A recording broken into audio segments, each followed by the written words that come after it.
नमः बच्चों, आज हम अपठित अनुच्छेद नंबर 9 यह कर रहे हैं। सबसे पहले आपको अपठित अनुच्छेद में रीडिंग करनी है। रीडिंग करने के बाद फिर प्रश्नों के उत्तर ढूंढने हैं। प्रश्नों के उत्तर ढूंढने के लिए मैंने आपको बार बार बताया कि प्रश्न वाली लाइन अनुच्छेद के अंदर ढूंढोगे और वन वर्ड के लिए आपने देखना है कि उस लाइन में जो प्रश्न वाली लाइन है वह ढूंढिएगा और उसमें जैसे यहाँ कह लिखा है, दूसरे में किम लिखा है, तीसरे में कया लिखा है। आप जब यह पूरी लाइन ढूंढोगे तो इन शब्दों के स्थान पर उस पंक्ति में कुछ और शब्द लिखा हुआ मिलेगा, लेकिन विभक्ति लिंग वही होगा जो इस प्रश्न में कया में है, किम में है, कह में है। तो इस प्रकार से ध्यान से देखिए और अपना आंसर ढूंढ कर लिखिएगा। तो आइए अनुच्छेद की रीडिंग करते हैं। एकत्व भावनया यत् कार्यं क्रियते तद एकता इति कथ्यते। देखिए, एक लाइन पढ़ने से ही आपको पता लग गया कि इसमें किसके बारे में बताया जा रहा है। एकता के बारे में, एकत्व भावना के बारे में बताया जा रहा है। तो 1 नंबर का हेडिंग आता है लिखने के लिए। आप हेडिंग लिख दीजिए, एकता लिख दीजिए, एकत्व भावना लिख दीजिए, एकत्व भावना लिख दीजिए।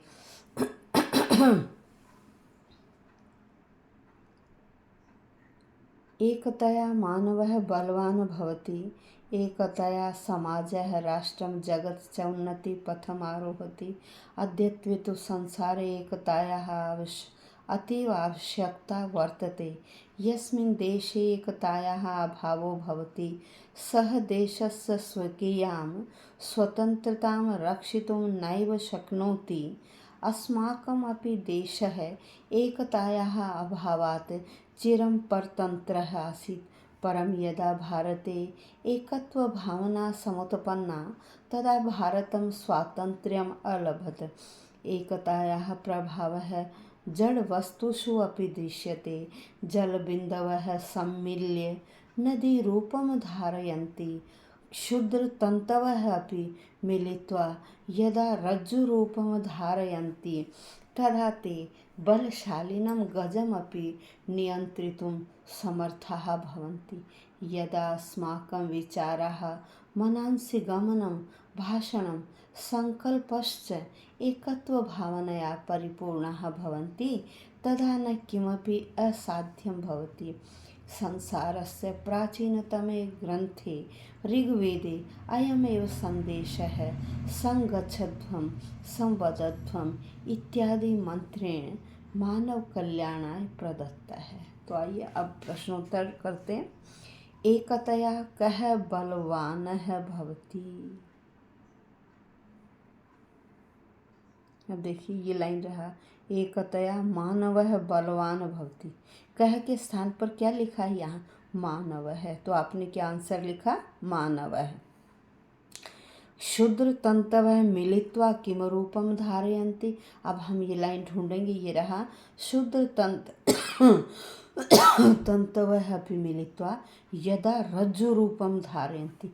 किम के स्थान पर यहाँ क्या आ गया, रज्जु। क्या आ गया, रज्जु। किम रूपम, रज्जु रूपम।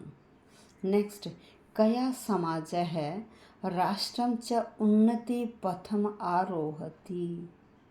अब ये लाइन ढूंढेंगे, कया समाज है, ये रहा, एकतया समाज राष्ट्रम जगत या उन्नति पथम आरोहति।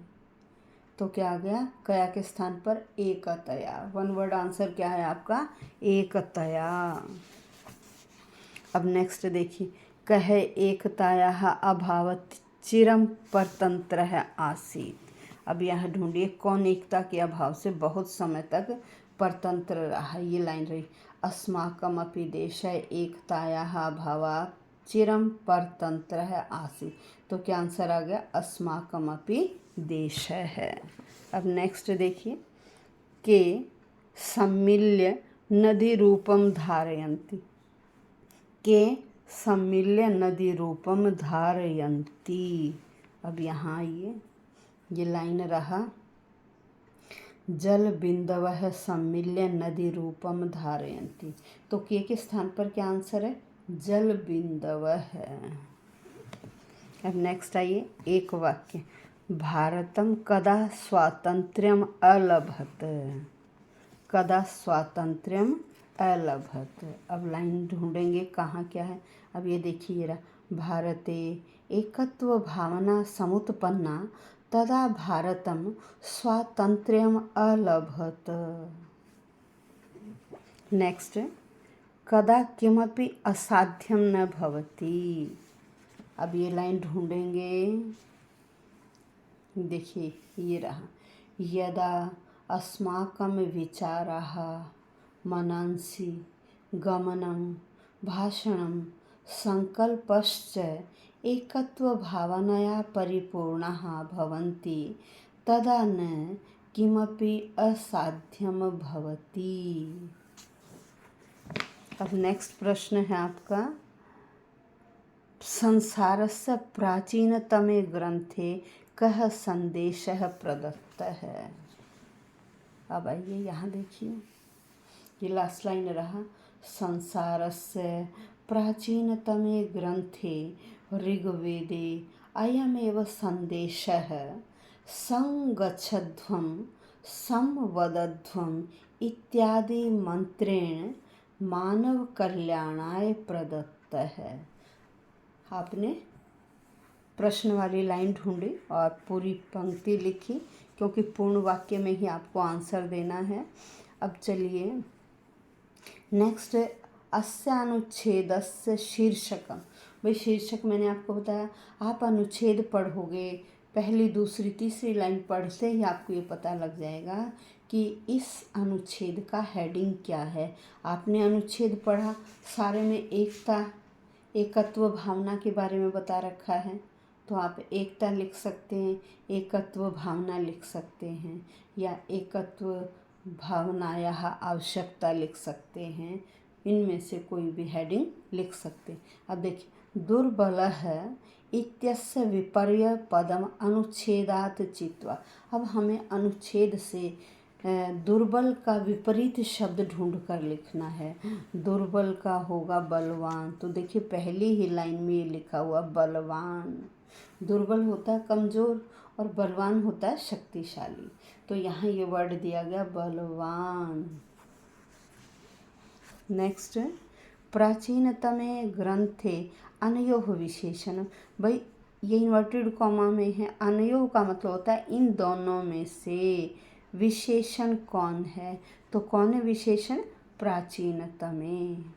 नेक्स्ट, ते बलशालिनं गजमपि नियंत्रितुं समर्थाः भवन्ति। अत्र ते इति पदं केभ्यः प्रयुक्तम्।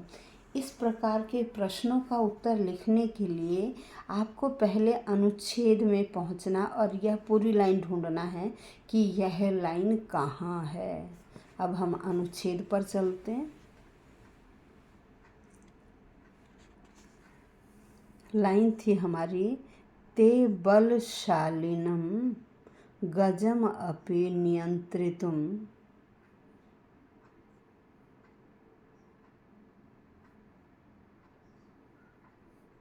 देखिए मिल गया, ते बलशालिनं गजम अपि नियंत्रितुं समर्था भवन्ति। वे बलशाली हाथी को भी बांधने में समर्थ होते हैं, नियंत्रित करने में। अब इससे पहली लाइन, अब पहली लाइन में देखेंगे ते किसके बारे में किसके बारे में बताया जा रहा है, इसका मतलब ते वही चीज़ है।